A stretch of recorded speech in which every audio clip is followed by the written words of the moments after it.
আবারও প্রাণ গেল বিজেপি নেতার। এবার দক্ষিণ 24 পরগনার বারুইপুর। অকালে চলে গেলেন 22 বছরের এক তরতাজা যুবক।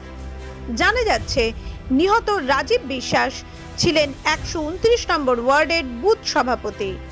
8ই আগস্ট মাঝরাতে তাকে নিজের বাড়িতেই পিটিয়ে খুন করা হয় বলে অভিযোগ। বিজেপির নিশানায় তার নিজের বাবা ও দাদা।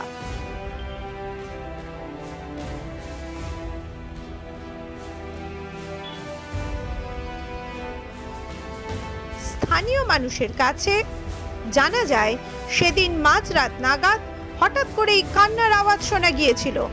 অত রাতে আর কেউ বেরিয়ে দেখেননি। কি হয়েছে? পরদিন সকালে উঠে জানতে পারলেন খুনের কথা।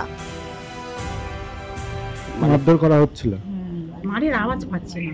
আচ্ছা, কটা নাগাদ? ওই 1:30-2 এরম হবে হয়তো। রাতে। আপনারা কেউ জাননি, বাইরে যাননি? নিহত যুবকের বাবা নিতাই বিশ্বাস এবং ভাই সন্দীপ বিশ্বাস তৃণমূল কর্মী। ওই দিন রাতে ধারালো অস্ত্র দিয়ে ইলো পাথারি কোপানো হয় তাকে, মেরে মাথাও ফাটিয়ে দেওয়া হয়। শরীরের বিভিন্ন জায়গায় পাওয়া গিয়েছে গভীর ক্ষতের দাগ। এমনই অভিযোগ এলাকার বিজেপি নেতৃত্বের। উঠেছে চিকিৎসায় গাফিলতির অভিযোগও।